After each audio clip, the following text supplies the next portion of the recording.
Bismillah abi walibni warohil kudus al ilahul wahid, demi nama Bapa Putra dan Rohul Kudus ketiganya yang esa. Shalom sahabat yang dikasih oleh Tuhan, berjumpa kembali dengan saya di channel ini. Terima kasih buat teman-teman yang selalu setia mendukung perkembangan channel dengan cara subscribe, like, komen, dan share. Tuhan memberkati kita. Teman-teman, kali ini saya akan memutarkan satu video yang akan mengedukasi teman-teman. Kenapa saya bilang mengedukasi? Karena kebanyakan para polemikus ustadz, mereka tidak membukakan fakta yang sesungguhnya terhadap keyakinan. Mereka lebih sibuk membahas Alkitab dibandingkan keyakinan mereka. Mestinya sebagai orang yang terpelajar, sebagai orang yang menjadi penceramah, dia harus membuktikan keyakinannya itu benar-benar sesuai dengan sejarah. Bukan malah ngeklaim, bahkan itu dari kitab orang lain. Nah teman-teman, kali ini saya akan memberikan satu video yang kiranya dapat memperbaharui dan juga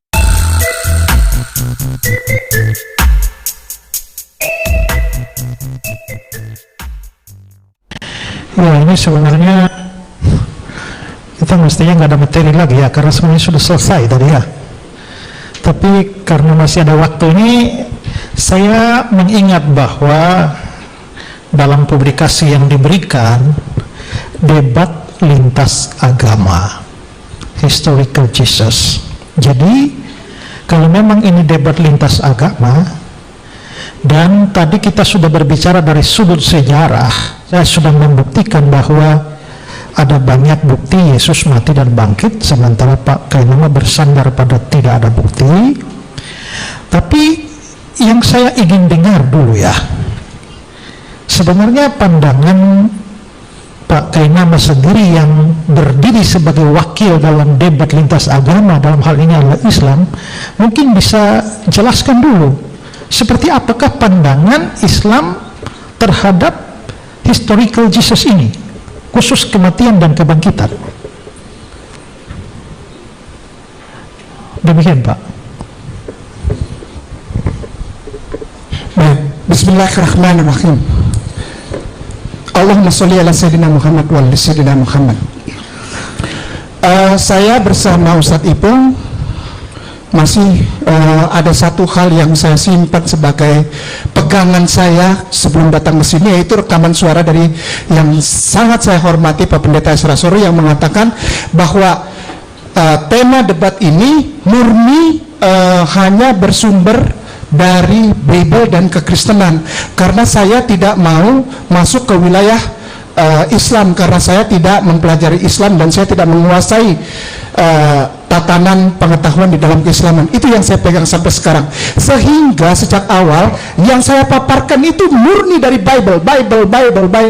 Lalu ada syekh kita di bawah tadi waktu dibilang Ustadz Ki, Yesus disalib, Ustadz Ki ngangguk.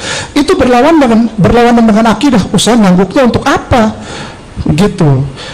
Banyak sekali persepsi orang melihat seperti gestur atau body language dari seseorang, langsung menjatuhkan pemahaman dia secara pribadi kepada orang tersebut. Contoh, Kainama ini tafsir apa yang tadi dia sampaikan itu semua penafsiran. Come on, wake up. Bagaimana mungkin saya tafsir? Itu sudah bahasa Indonesia dan ada keterangan leksikonnya. Saya hanya membawakannya saja. Lalu saya menyampaikan bahwa dari sudut ayat Bible yang demikian, itu terjadi satu hal, yaitu kesembuhan Yesus dari mulai turun salib sampai hari ketiga itu. Enggak, sekitar mungkin 30, kurang dari 3 hari. Begini, muslimin wal muslimah rahimakumullah, para tuan dan puan guruku, Ustaz Ki, ayo lebih ini lagi, lebih galak lagi. Nah, bukan begitu. Ini yang ingin saya sampaikan. Debat itu is not putting other person in your defensive side. Itu menjadi orang yang kayak direndam. Nah. Kita belajar yuk hari ini, insyaallah. Ya. Lalu saya sempat juga tadi jawab Cici. Cici bilang setiap itu tanggapin aja Ustaz Ki, nggak apa-apa. Bukan begitu debat itu.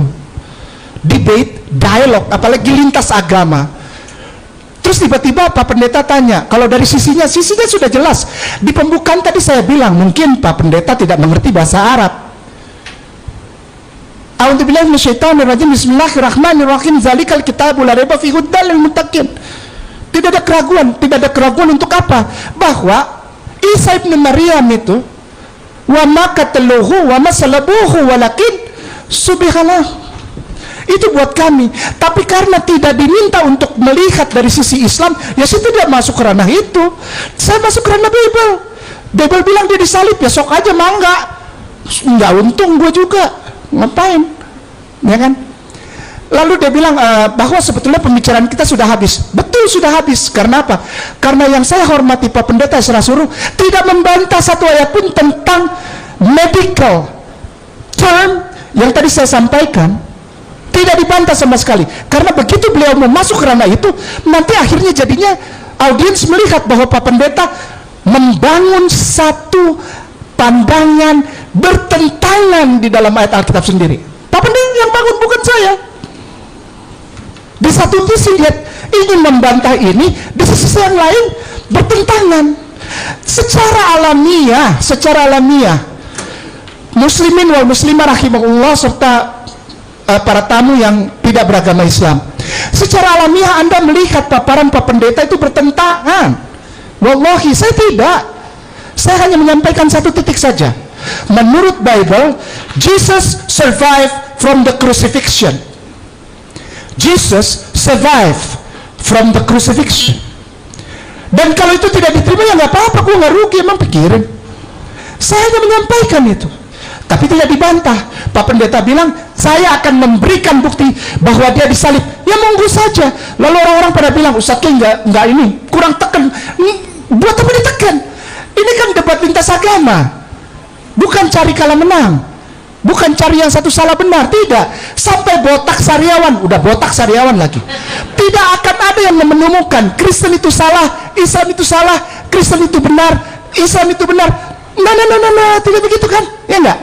La ikraha qad tabayyana rusulu minal ghayy fama yakfur bi taguti wa yu'min billah faqad istamsaka bil urwatil wusqa la anfisa malaha wallahu samiul sadaqallahul adzim. Ayolah, yuk kita dewasa yuk. Jadi penonton aja udah nggak dewasa, bagaimana ntar nanya? Pasti jadinya berantem lagi. Ayolah, ya. Nah, pertanyaan Pak Pendeta, dari sisi Islamnya bagaimana? Dari sisi Islam jelas. Dan saya tidak membawa ke situ karena permintaannya tidak ke situ. Kalau diminta dilihat dari dua sisi, Islam dan Kristen. Itu baru gua bahas memang. Wallahi. Tapi ternyata kan enggak. Ngapain saya bawa agama saya menyamakannya dengan kekristenan? Enggak lah, biar miskin kayak nama, enggak begitu. Dan tadi ada masukan, setiap itu kita tanggapi aja. No. It's a stupidity.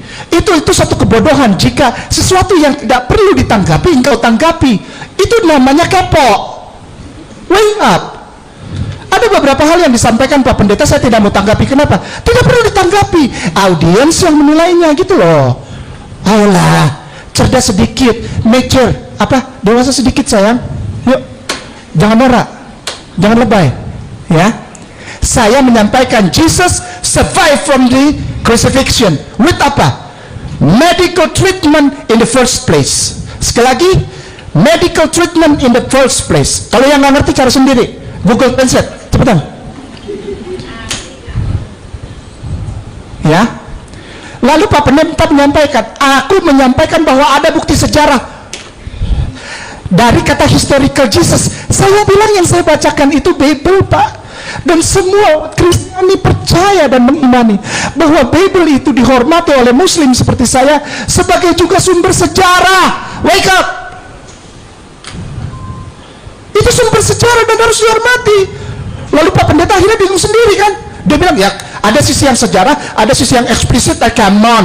Pak Pendeta menyampaikan semua tadi yang disampaikan, tidak ada nama Jesus eksplisit. Lalu saya harus jawab apa? Katanya jawab itu, buka aja bukunya yang itu disebutin salah satunya. Ya rugi gue dong, rugi bandar. Gue sama aja ngajarin orang, rugi dong. Adzan. Bisa. Masya Allah. Subhanallah. Begini Pak Pendeta, apa tanggapannya kayak nama, pandangan kayak nama menurut Islam tentang penyaliban Yesus? Tidak ada. Sekali lagi, Syekh yang di belakang tidak ada. Kayak nama bilang ya tidak ada. Tidak ada.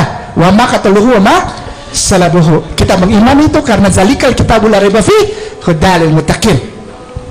Lalu kenapa tadi membawakan Jesus survived from the crucifixion? Itu pikirannya orang Kristen yang saya sampaikan.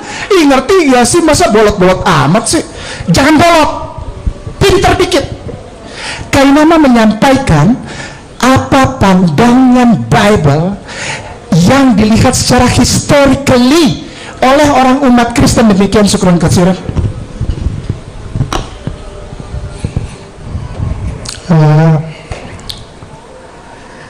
Kalau kita setia dengan topik kita, ya berarti mau bicara apa lagi? Selesai tadi. Saya minta beliau untuk menyampaikan bukti bahwa Yesus tidak mati dan tidak bangkit, dan buktinya dia tidak ada. Lalu saya memberikan bukti bahwa Yesus mati dan bangkit. Ya kalau itu inti debatnya, ya sudah tidak ada lagi yang diperdebatkan. Nah, sepertinya Pak Kainama ini tidak bisa membedakan antara Bible sebagai sebuah dokumen sejarah dan tafsir terhadap Bible. Keberatan saya tadi itu adalah bahwa beliau tidak berbicara soal historitas Yesusnya, tapi beliau mempersoalkan masalah pemahaman teks. Nah, itulah yang saya kira terjadi kesalahpahaman atau ketidakmengertian soal apa sih yang dimaksudkan dengan historical Jesus itu. Sehingga kalau memang begini, ya kalau kita mau masuk pada tafsir teks, ya berarti tidak cocok dengan tema lagi. Dan sebenarnya itu bisa saja, tapi itu kan menjadi debat yang berkepanjangan, karena ya kita bisa membicarakan maksud saya adalah bahwa tadi, ya kalau saya tadi menggunakan istilah kontradiksi, saya tidak bicara tentang kontradiksi di dalam Alkitab. Kontradiksi antara penafsirannya Pak Kainama dengan data Alkitab. Karena sementara Pak Kainama menggunakan ayat-ayat di dalam Injil Matius, Markus, Lukas, lalu mengatakan bahwa Yesus itu tidak mati, akhirnya hanya sembuh, menggunakan Matius, Markus, Lukas untuk membuktikan Yesus hanya sembuh. Problemnya adalah ayat kitab-kitab itu berbicara soal kebangkitan dan bukan kesembuhan. Jadi bagaimana di antara kitab-kitab yang membicarakan kematian, membicarakan kebangkitan secara implisit, artinya harus ada kematian, kok tiba-tiba menafsir 1-2 ayat dari ayat itu lalu diselewengkan ke kesembuhan? Maka itu membuat pertentangan. Dengan kata lain, bukan Bible-nya yang bertentangan, tapi penafsiran Pak Kainama dari beberapa ayat Injil menyebabkan atau menciptakan kesan bahwa Matius, Markus, Lukas tidak konsisten. Mereka percaya Yesus mati bangkit atau tidak. Kalau memang yang mereka tulis itu memang menunjukkan Yesus itu hanya sembuh dari sakit, kenapa mereka bicara kebangkitan? Kalau mereka membicarakan kebangkitan, apakah mungkin bahwa mereka di bagian lain hanya membicarakan kesembuhan? Tak mungkin, tak masuk akal. Jadi satu-satunya kemungkinan di sana tradiksi di dalam Matius, Markus, Lukas, Yohanes. Tapi ada problem dalam tafsirnya Pak Kainama. Maka sekarang kalau begitu saya mau, ya gini ya, bisa nggak dari Alkitab kasih ayat yang mengatakan bahwa Yesus tidak mati?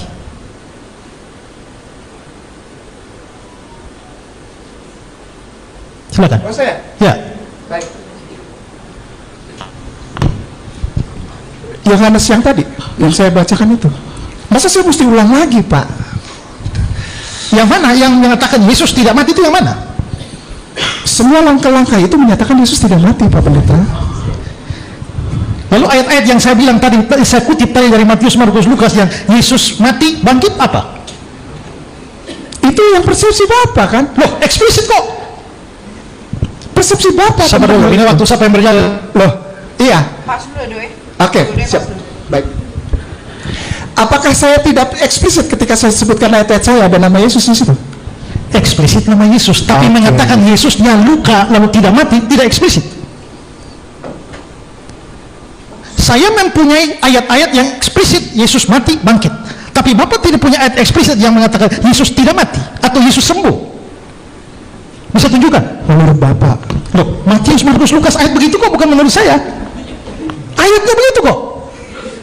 Kalau seumpamanya Bapak bilang bahwa menurut ayat itu, berarti akhirnya toh Bapak dengan segala berat hati harus mengakui bahwa ada terjadi seperti pertentangan di dalam ayat Bible sendiri. Contoh saja, jangan langsung naik tensinya, santai aja Pak. Nah, saya santai Pak. Gini ya, santai aja. Gini, contoh jam 9 sama jam 12 itu kan juga orang bertanya-tanya jam 9 sama jam 12. Lalu Bapak bilang itu eksplisit dan ini eksplisit juga. Itu jadi Bapak yang menimbulkan pertentangan Pak, bukan saya. Gitu, demikian kawan.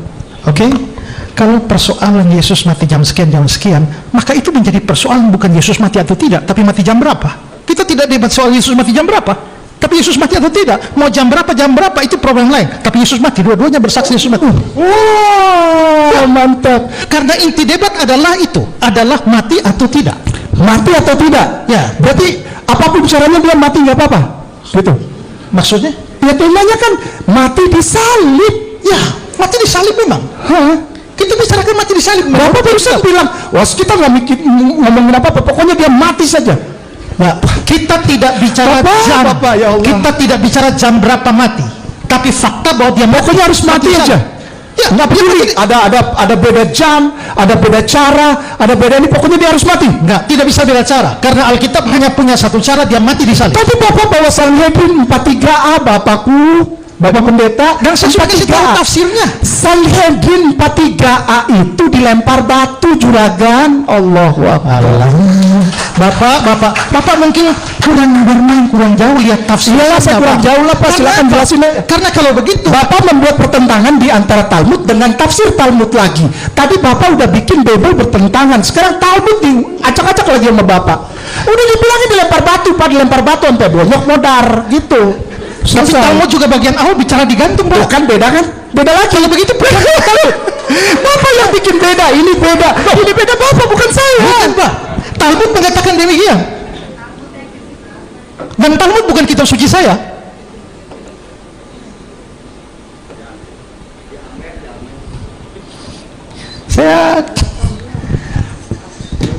Oke, demikian.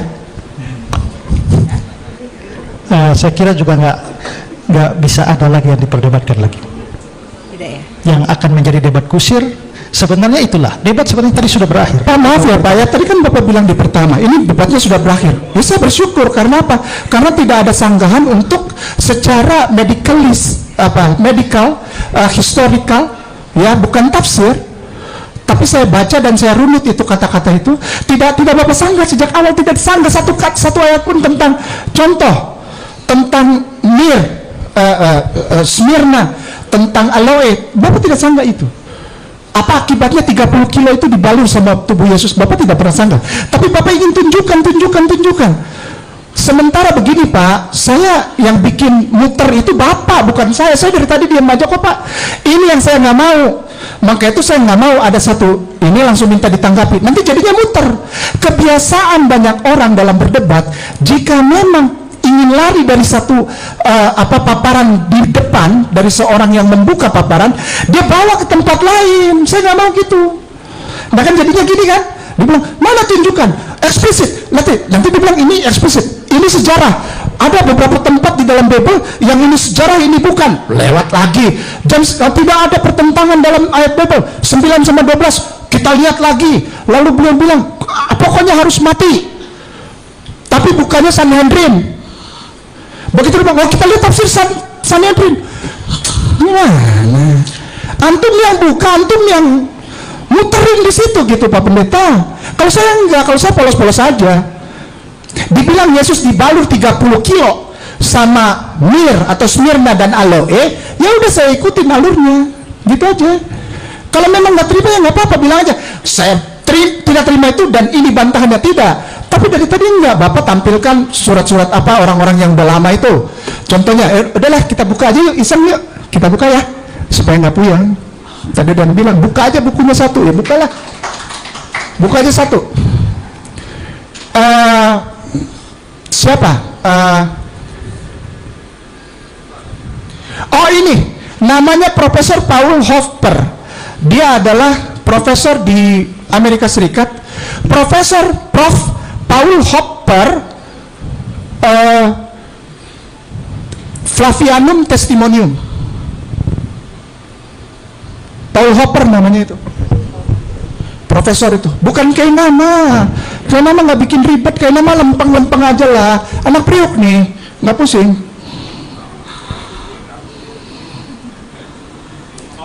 Paul Hoffer. Profesor Paul Hoffer on Flavium Testimonium.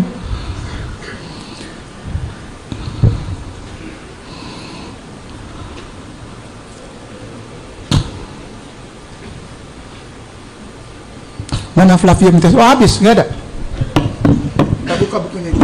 Ya pokoknya itulah ya. Beliau yang bikin apa? Seperti jurnal gitu. Santuy ya, sebentar matiin dulu waktunya, boleh? Saya ingat bukunya, boleh ya? Waktu matiin ya. Saya tidak pakai waktu ya, sebentar aja.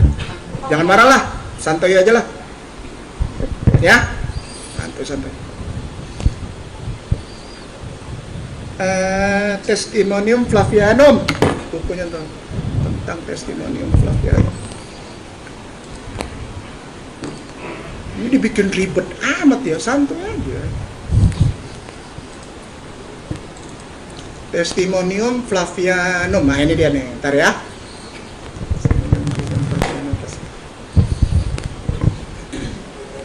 Fresh evidence titik 2. The fourth itu. Mr. Harris mana tuh? Ada tuh. The fourth Jesus passage in Josephus. Fresh evidence. Ini fresh evidence. The Forge, tulisannya FORGED. Yang lain kalau mau ikutin boleh. Oh ya. Fresh evidence, the fourth Jesus passage in Josephus. Nah ini dia nih. Fresh evidence, ini yang ini. Ya, silakan buka aja. Ya, Frida. Abstrak boleh. Halaman berapa itu? Fresh evidence 75. Ntar ya.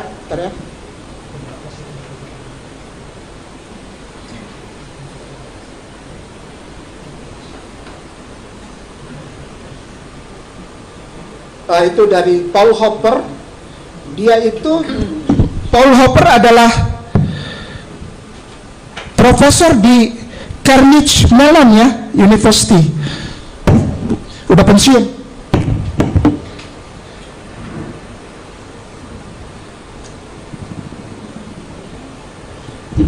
Cari Hoffer's conclusion is even more direct. Ini nih, blog. Ya. Nanti saya muter di sini, saya nggak mau gitu. Bukan apa-apa. Muter nanti deh, percaya deh. Muter nanti jawabannya, percaya deh. Muter, capek, kayak beca. Tata bahasa naratif Testimonium Flavianum membedakan dengan jelas dan kisah-kisah kurator Pontius Pilatus. Penjelasan yang paling mungkin adalah bahwa seluruh bagian itu disisipkan, mungkin oleh orang-orang Kristen yang malu dengan panjang. Nanti saya kayak Kodondi pakai waktu panjang, baca sendiri ya. Sukron, afwan wa asif.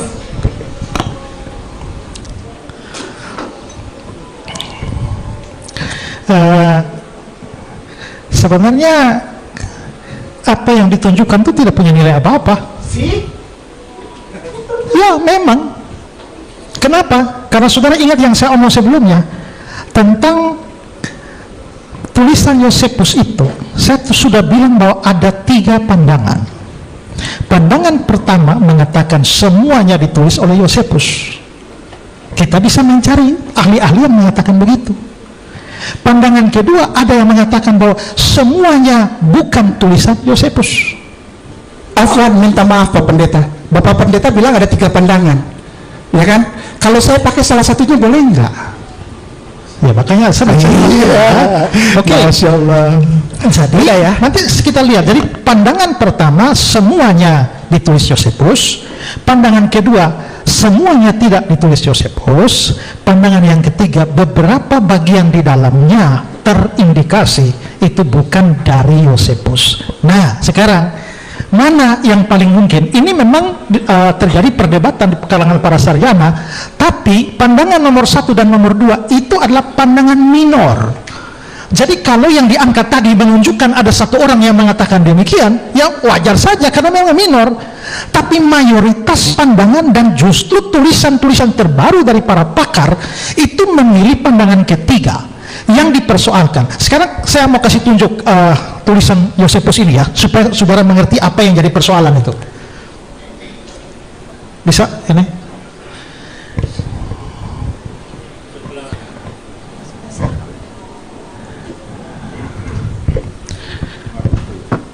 Yang lihat Word-nya. Buka Word-nya. Nah, tahan dulu, waktu saya jalan terus itu belum dikeluarkan. Tahan waktunya.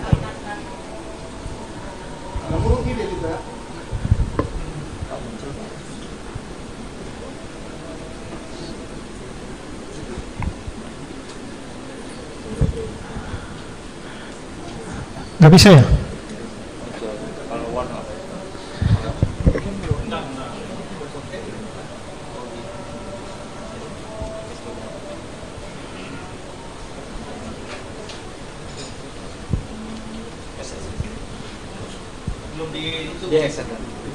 Duplikat.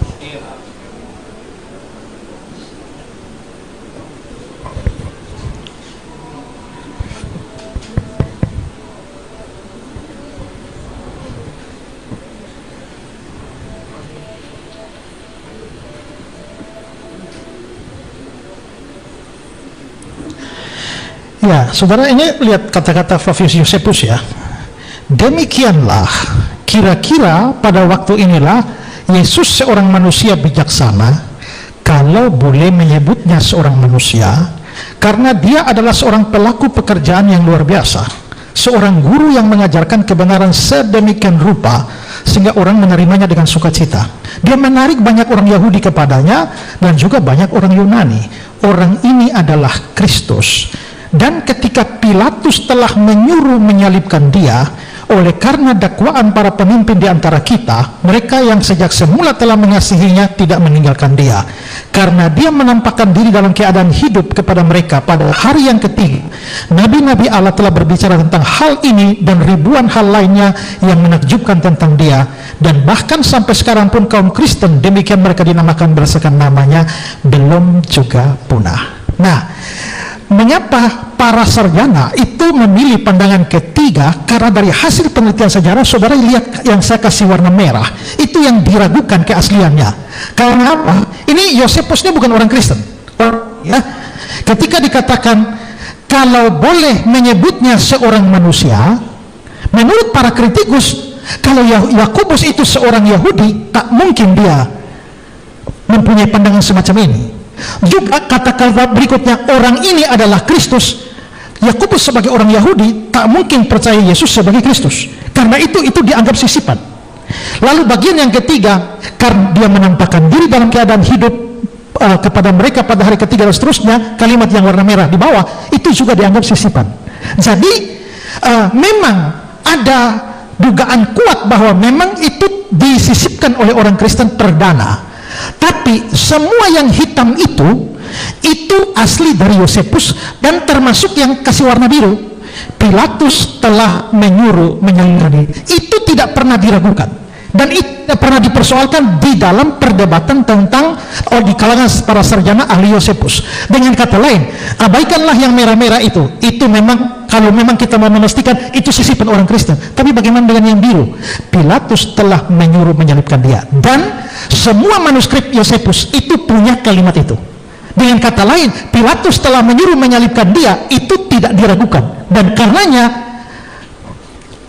kita percaya data sejarah ini, tulisan orang non-Kristen memberi konfirmasi bahwa memang Yesus disalibkan mati di bawah pemerintahan Pontius Pilatus. Itu jawabannya, Pak. Jadi bukan soal muter-muter, memang harus begitu. Pak mau sanggah saya yang saya katakan ini? Ya sudah. Panjang ntar Pak, kalau sampai jam 11. Oke. Oke, sudah ya dari Pak Esosro ya. Pak Kenama, ada yang mau disampaikan lagi? Baik, closing statement ya. Ya, boleh masuk ke closing statement masing-masing. Iya, kelamaan. Closing statement. There is no single evidence. There is no single evidence. There is no single evidence. Jesus died on the cross. From relics to statesmen and writings, early church writing even, a person who are outside the church in the early church father time ages, nggak ada. Itu yang saya ingin tekankan, dan ingin dengan segala kerendahan hati, marilah kita lihat ini kepada muslimin wal muslimah saudaraku tersayang rahimakumullah, supaya kita melalui informasi-informasi yang kita dapat ini, paling tidak kita memberikan pagar kepada muslimin wal muslimah yang muda-muda, supaya jangan toleran lebay, berlebihan, toleransi kebablasan. Apa itu? Contoh, ini aja belum ketemu mereka, belum ketemu. Yang pasti yang mana belum ketemu, wallahi belum ketemu. Sampai akhirnya dipakai satu cara, pokoknya apapun caranya Yesus harus mati. Mau bagaimana caranya kita terima? Karena dengan kematian ada kebangkitan.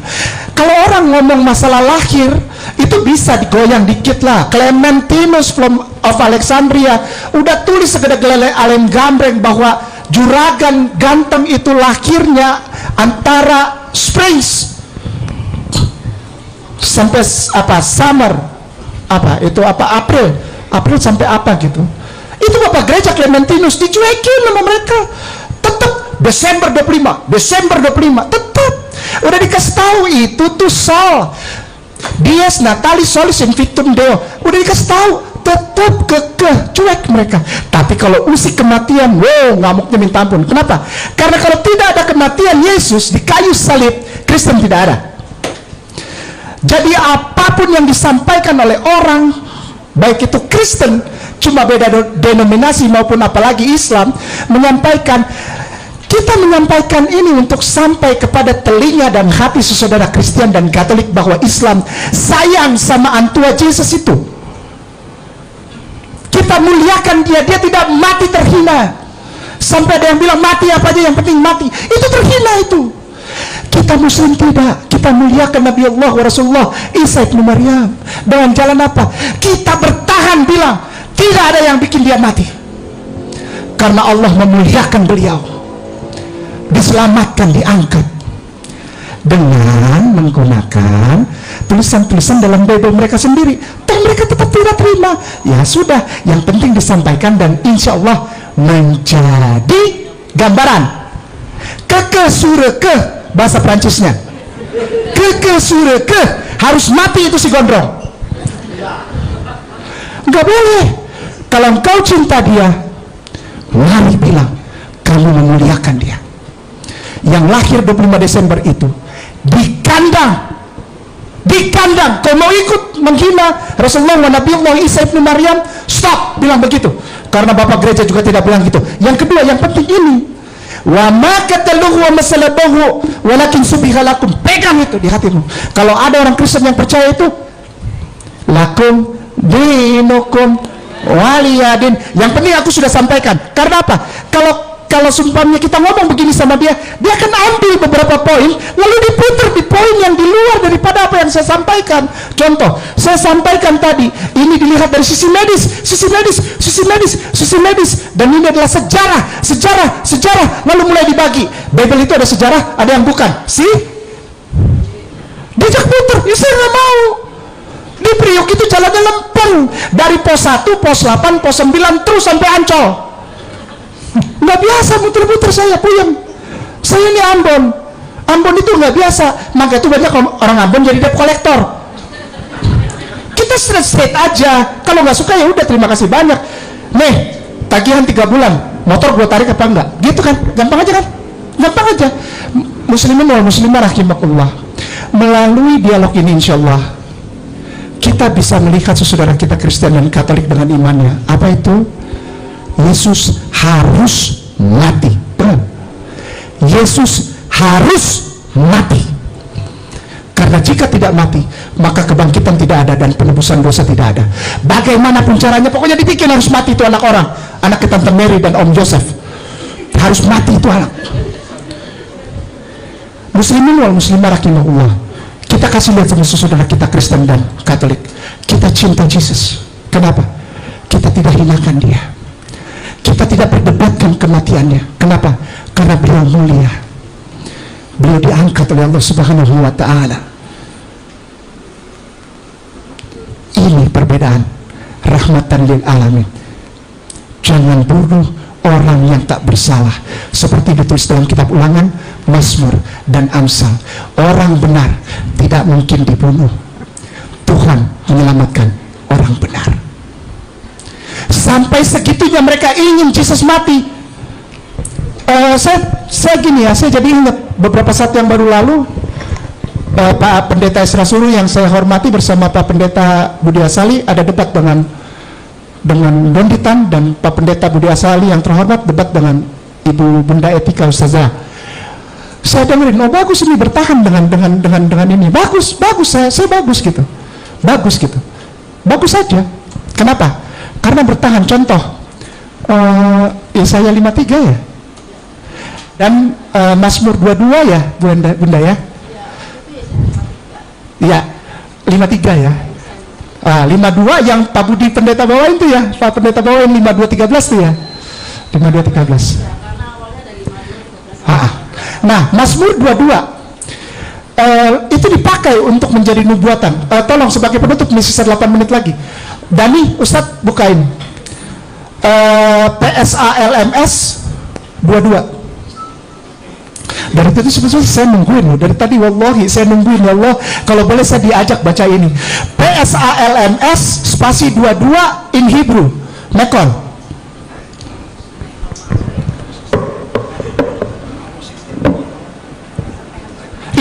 Ini nubuatan. Saya habisin ya Pak Pendeta, maaf ya jangan marah, karena saya sudah tidak bisa memberikan sangkaan lagi. Saya habisin ya Pak Pendeta, jangan marah ya Pak Pendeta. Pak Pendeta, maaf ya. Psalms, mari siapa yang bisa temani saya baca dari 14, kita gantian, ganjil genap yuk, siapa aja yuk dari Kristen yuk, supaya tahu ini dasarnya. Yuk. Oke, boleh salah satu Yuk. pendeta. Yuk. Ustaz Pak. Dari Kristen siapa aja. Enggak, maksudnya gini loh, supaya saya jangan dibilang kurang ajar. Ada yang kita mulai dari 14 sampai 17 gantian. Siapa yang mulai, terserah siapa yang mulai. Apa pertama ada yang mau baca ke depan? Silahkan. Boleh. Dani dan 14 Boleh. 14, 15, 16, 17. Gedein ininya, gedein Hebrunya ya, dan sukron, katsiran. Ya, sukron. Lalu 13, 14. Yuk kita baca itunya ya. Patsu alaif dari situ ya. Dari Patsu alaif ya. Yuk. Yuk. Oke lah, Pak Ustadz, nggak apa-apa, baik. sendiri aja Pak. Baik, oke gini. Di Psalms, di Tehillim ini nggak ada menusuk, menikam, nggak ada. Lion itu. Syukran katsiran. Allah sayang, Allah berkahi Kain Nama, minta maaf ya jika ada kata-kata atau tindakan yang kurang berkenan ya. Doakan Kain Nama ya. Kalau malam ini saya minta maaf banget kalau malam ini tidak memuaskan selera Anda untuk seperti jadi debater yang galak gitu, enggak. Saya bukan begitu. Saya bukan debater yang begitu. Ya, saya ingin menempatkan debate pada tempat yang proporsional dan membangun kesadaran bahwa yang cinta Yesus cuma satu agama di muka bumi ini, namanya rahmatan lil alamin, Islam. Takbir. Kurang semangat. Takbir. Masya Allah wa subhanallah. Kain Nama minta maaf ya. Doakan Kain Nama, doakan Ustadz Ipung, doakan Ayah Sofia dan semua para tuan guru ya. Ada Bapak Dance juga baru datang. Bapak Dance kenapa kurus, gemuk dikit lah ya kan.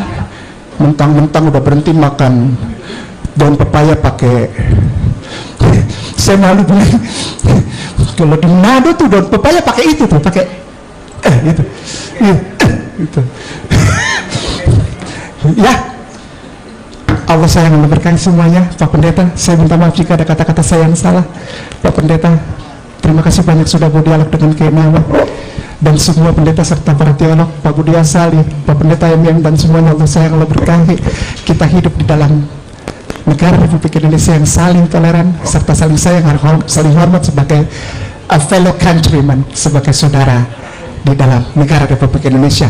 Hanya satu saja, inna dina indallahil Islam. Dibuktikan dari apa? Hanya satu saja yang memuliakan nabi-nabinya, Islam, rahmatan lil alamin. Barakallahu fikum. Assalamualaikum warahmatullahi wabarakatuh. Waalaikumsalam. Baik, untuk Pak Esra, closing statement nih. Ya, terus terang saya debat semacam ini jauh dari yang saya harapkan. Tapi ya sudahlah, mau bagaimana lagi. Saya kira Pak emang mengulang-ulang kesalahan pemahaman. Kapan saya bilang di satu sisi Alkitab itu sejarah dan bukan sejarah? Kalau saudara tangkapnya begitu, saudara tangkapnya nggak benar. Yang saya bilang harus membedakan antara Alkitab sebagai sejarah dan tafsir Alkitab. Sejarah, ya sejarah, tapi bagaimana menafsirkan data sejarah itu problem lain. Mengapa saya tidak mau menanggapi semua ocehan beliau tadi panjang lebar itu? Karena saya tahu bahwa itu bukan historical Jesus, itu problem hermeneutics. Sehingga kalau seandainya debat kita itu disepakati, buang itu historical Jesus saja, mari kita adu tafsir ayat, silakan. Ya, itu saya ladeni. Saya Alkitab hari di tiap hari. Ya, saya menjawab yang teman itu hal yang mudah. Tapi kan kalau saya jawab di situ kita sudah lari dari inti perdebatan. Ya, nah lalu soal Yesus mati itu pokoknya harus mati, mau tidak mau harus mati. Ingat bahwa kalau kita bicara ini historical Jesus, kita tidak bicara mau atau tidak maunya kita. Ya, 1000 kali kami mau Yesus mati, kalau Yesus memang fakta sejarahnya tidak pernah mati, ya tidak pernah mati. Tapi 1000 kali pakai nama mau Yesus tidak mati, ya dia akan bertahan seperti itu. Problemnya sekarang bukan soal maunya orang Kristen bagaimana, maunya Islam bagaimana, mau kain nama bagaimana, tapi fakta sejarahnya apa? Itu yang jadi persoalan. Dan apa kalau memang maunya Yesus tidak mati? Kasih bukti. Buktinya apa? Buktinya tidak ada bukti. Kalau saya paparkan data sejarah. Dan data sejarah yang saya paparkan artinya adalah bahwa fakta Yesus mati dan bangkit itu bukan soal maunya orang Kristen. Bahkan jangankan orang Kristen, murid-murid Yesus pun bahkan tidak mau dia mati. Kenapa? Karena pemahaman salah. Di Matius pasal 16, ketika Yesus memberitakan bahwa dia akan mati, ya, lalu Petrus mencegah dia, kiranya Allah menjauhkan itu dari engkau. Artinya adalah bahwa para murid Yesus langsung pun tidak mengharapkan dia mati. Tapi fakta sejarahnya memang Yesus mati, dan karenanya maka mereka yang tidak mau dia mati itu menjadi saksi mata. Maka Yesus mati tidak mati itu bukan soal maunya kita, itu soal sejarah. Makanya kita bikin acara debat ini. Tapi kalau yang dibawa adalah tidak ada bukti, ya selesai debat itu. Mau apa lagi kalau tidak ada bukti? Ya. Nah, terus berikut begini, ya, bahwa Yesus ini, karena saya pikir tadi ya closing statement ya sudah, tapi kan masih buka itu ya, artinya ya saya juga bisa ngomong lebih panjang ya.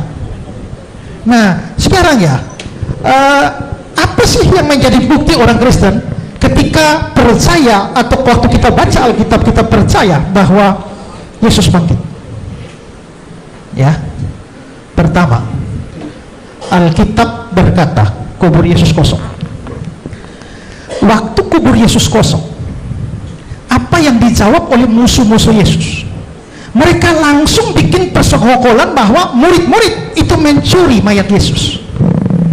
Artinya secara tidak langsung mereka juga akui bahwa memang kuburnya kosong.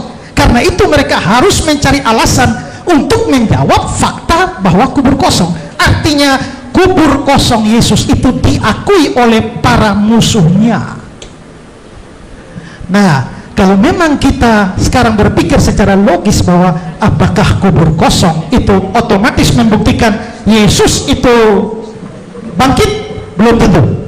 Karena kalau kita hanya bersandar pada satu bukti bahwa kubur kosong, maka tidak bisa membuktikan bahwa Yesus bangkit. Karena kubur kosong itu memungkinkan bahwa secara logis ya, memungkinkan bahwa kalau mayatnya dicuri itu juga kosong. Tapi yang paling jelas adalah bahwa dia menampakkan diri selama 40 hari berulang-ulang dan murid-muridnya jadi saksi. Nah, kubur yang kosong belum tentu membuktikan Yesus hidup. Tapi kubur kosong dan ditambah dengan penampakan Yesus selama 40 hari, dan seperti kata Paulus di 1 Korintus 15, dia menampakkan diri kepada lebih dari 500 orang sekaligus, dan kebanyakan masih hidup. Artinya apa? Ini bisa cross check. Ini bukan soal maunya Paulus, ini bukan soal maunya orang Kristen, tapi itu bisa dicek recheck. Semua saksi mata ada. Dan pikirkan ini, bahwa berita Injil tentang Yesus yang mati dan bangkit itu juga disampaikan oleh Petrus waktu khotbah Petrus pada hari Pentakosta. Dia bilang, Yesus yang kamu bunuh dan kamu salibkan. Dia bicara kepada orang Yahudi dan tidak ada satupun yang protes. Kalau Yesus tidak mati dan tidak bangkit, maka kata-kata Petrus tidak relevan. Tapi dia berani mengatakan itu pada musuh-musuh Kristus yang kamu salibkan, dan mereka diam terhadap hal itu. Itu menunjukkan bahwa memang kematian Yesus itu sebuah fakta yang tak bisa dibantah. Lalu Injil diberitakan dimulai dari Yerusalem. Kisah 1 ayat 8. Ya, kalau Injil dimulai dari Yerusalem, saudara tahu Yerusalem itu apa? Tempat di mana Yesus mati. Dan kalau Yesus tidak pernah bangkit, lalu mulailah memberitakan bahwa Yesus mati dan bangkit, dan mulainya di Yerusalem. Kalau mau tipu orang, mulailah di India sana, mulailah di Tiongkok sana, jangan mulai di Yerusalem, di mana orang bisa membuktikan Yesus tidak bangkit. Yesus tidak mati, tidak bangkit, seandainya memang dia betul-betul tidak mati, tidak bangkit. Tapi mereka berani bicara di Yerusalem langsung, kota yang akan mematikan mereka seandainya dia memang tidak mati dan tidak bangkit. Dan ada banyak teori, ya seperti teori pingsan lah. Tapi yang ngomong teori pingsan itu tidak mengerti tentang tradisi penyaliban. Ya, ada yang mengatakan bahwa Yesus itu diangkat, ya, Yesus diangkat, tidak disalibkan, tapi tiba-tiba diangkat oleh Tuhan ke surga, lalu ganti dengan orang lain yang serupa Yesus lalu yang disalibkan. Jadi aneh ya, kalau Allah memang mau menyelamatkan Yesus dari salib, kenapa pakai acara tipu-tipu? Kalau mau selamatkan Yesus, angkat saja, binasakan musuh-musuh Yesus. Kenapa masih pakai acara menipu orang dengan menyerupakan Yesus dengan orang lain? Kok Allah terlibat dalam konspirasi penipuan? Dan gara-gara ini, seandainya teori itu benar ya, seandainya memang Allah mengangkat Yesus dan Yesus tidak jadi mati, sementara akibat dari itu orang Kristen tidak tahu, dan orang Kristen percaya Yesus mati, artinya orang Kristen telah tersesat. Tapi siapakah yang membuat orang Kristen tersesat? Allah yang menipu. Pikirkan itu. Dan waktu orang itu diserupakan dengan Yesus, pertanyaannya adalah orang-orang yang mengira itu yang disalibkan itu Yesus, itu yang mengira mereka menyalibkan Yesus itu siapa? Musuh-musuhnya kan? Bukan murid-muridnya kan? Dan kalau begitu seharusnya yang percaya bahwa Yesus tidak disalibkan, atau yang percaya bahwa Yesus disalibkan, tertipu oleh Allah, itu adalah mereka yang mau menyalibkan dia. Tapi ternyata bukan mereka yang percaya, justru murid-murid yang percaya. Mungkin apa yang saya omong ini sukar bagi saudara, tapi dengar ulang ya, lalu pikir baik-baik, pakai logika ya. Nah sekarang gini loh, tadi Pak Kainama bicara soal ya mempermuliakan Yesus. Oke. Mungkin satu hal yang saudara mungkin akan tidak mengerti ya, bahwa kematian Yesus itu sesuatu yang, apalagi mati di kayu salib, itu sesuatu yang merupakan kehinaan.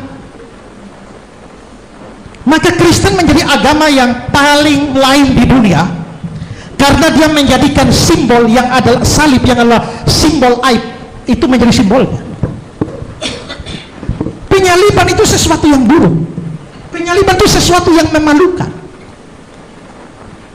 Saudara, kalau Injil adalah karangan-karangan para murid saja, mereka tidak mungkin mengarang sebuah cerita yang mempermalukan diri sendiri dan Tuhan mereka, kecuali itu memang fakta sejarah. Seandainya murid-murid mau membuat sebuah karangan, mereka harusnya mengarang bahwa dia tidak pernah mati, karena mati di kayu salib itu memalukan dia. Harusnya adalah karanglah cerita bahwa dia tidak mati, dia diangkat. Itu baru mempermuliakan. Tapi berita tentang salib, mati di salib itu berita memalukan. Tapi kok tetap masih mau menyampaikan berita dan pergi ke keliling seluruh dunia menyampaikan berita memalukan itu? Karena itu fakta sejarah. Maka kekristenan begitu jujur, tidak mau menipu. Tapi mereka juga karena saksi mata, bukan hanya kematian dan kebangkitannya, maka mereka bicara soal kematian dan kebangkitannya sekaligus yang merupakan berita Injil. Ya. Nah, jadi memang penyaliban itu sesuatu yang mempermalukan, tapi bukan hanya mempermalukan pakai nama, itu kutuk. Karena menurut perjanjian lama, orang yang mati digantung itu terkutuk. Dan apakah kami percaya Yesus mati terkutuk? Yes. Kenapa? Karena mestinya kita yang terkutuk, orang berdosa.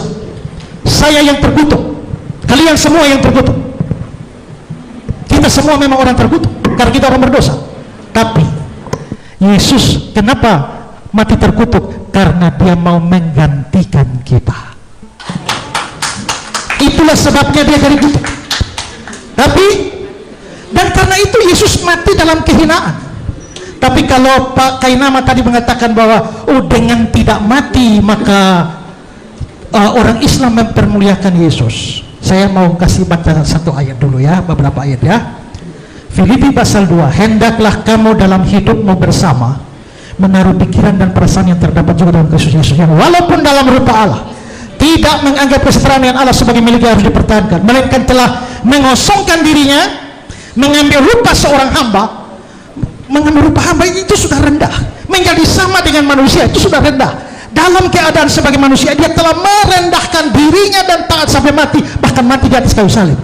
Jadi bukan orang Kristen yang merendahkan Yesus, Yesus merendahkan diri sendiri.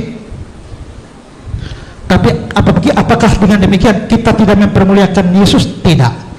Karena ayat 9 mengatakan, itulah sebabnya Allah sangat meninggikan dia dan mengaruniakan kepadanya nama di atas segala nama, supaya dalam nama Yesus bertekuk lutut segala yang ada di langit, yang ada di bumi, yang ada di bawah bumi, dan segala lidah mengaku Yesus Kristus adalah Tuhan bagi kemuliaan Allah. Jadi memang dia pernah direndahkan, tapi karena itulah dia ditinggikan. Kalau dia tidak pernah direndahkan, dia tidak perlu ditinggikan. Dan nama diberikan kepadanya, nama dan segala nama, setiap lutut akan bertelut dan mengaku. Dan saya percaya itu semua, termasuk semua saudara, akan bertelut dan mengaku Yesus Tuhan. Tapi belum selesai, tapi mungkin belum sekarang. Akan tiba saatnya ketika pada akhir zaman saudara akan dipaksa mengaku atau tidak. Tenang. Jadi kalau saudara pasti sudah akan mengaku, terpaksa mengaku. Tapi kalau tidak mau, ya mengaku sekarang. Tidak mau, urusan saudara.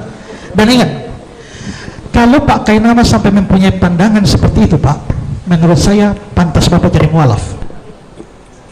Karena itu hal paling mendasar. Itu hal paling mendasar dalam Kristen. Dan Bapak tidak mengerti itu, maka wajar Pak jadi mualaf. Ya. Nah, karena itu saudara, diam, saya tidak bicara dengan saudara. Moderator yang berhak menegur saya.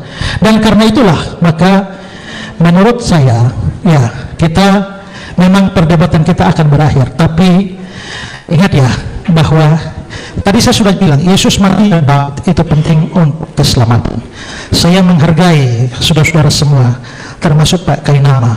Tapi Pak Kainama, ini Bapak mau tidak terima juga tidak apa-apa. Tapi kerinduan hati saya, sebelum Bapak mati, kembalilah kepada Yesus sebagai juru selamat dan Tuhan. Tidak mau terima juga tidak apa-apa, ya, gak apa-apa. Ini kan tawaran. Injil tidak pernah dipaksakan, hanya ditawarkan. Termasuk dengan ibu yang tadi pegang tangan dengan saya yang mengaku diri mualaf. Kembalilah ibu sebelum innalillahi wa inna ilaihi raji'un. Terakhir sebelumnya, ya, mohon maaf ya, pakai nama. Tadi beliau bilang saya orang Ambon, ini saya juga orang Timur juga, ya. Nah, jadi kalau kita ngomong keras begini biasa, itu keras itu hanya suaranya, tapi hatinya tidak, ya. Jadi aman. Mohon maaf sekali lagi kalau ada kata-kata yang salah tidak berkenan. Hanya persatuan kita tetap terikat. Yes. Baik, terima kasih banyak kepada Ustadz Keinama dan kepada Pak Pendeta Esra Suru. Baik. Juga sama-sama saling belajar dengan baik, ya. Sekali lagi, tidak ada maksud apapun, tetapi yang penting adalah ingat apa yang disampaikan oleh rekan daripada Dr. Zakir Naik itu merupakan PR yang penting buat para polemikus, buat Ustadz untuk menjelaskan kepada umat Islam, gini loh keyakinan kita, ya. Jangan sampai mereka sibuk membahas Alkitab, menafsirkan Alkitab, mencari-cari kesalahan Alkitab, tuduh palsu. Ternyata di internal kalian Ustadz aja tidak bisa menunjukkan bukti-bukti itu. Jangan ngeklaim, ya, jangan klaim. Ya, kalau kita main klaim, semua orang bisa mengklaim, teman-teman. Oke? Jangan kepanasan. Ini bentuk secara apa namanya itu terpelajar atau belajar memiliki literatur, maka bantah dengan literatur yang sama untuk membuktikan bahwa narasi-narasi ini salah. Oke, teman-teman, sampai di sini video saya. Jangan lupa untuk mendukung dengan cara subscribe, like, komen, dan share. Sampai ketemu di video selanjutnya. Bye bye.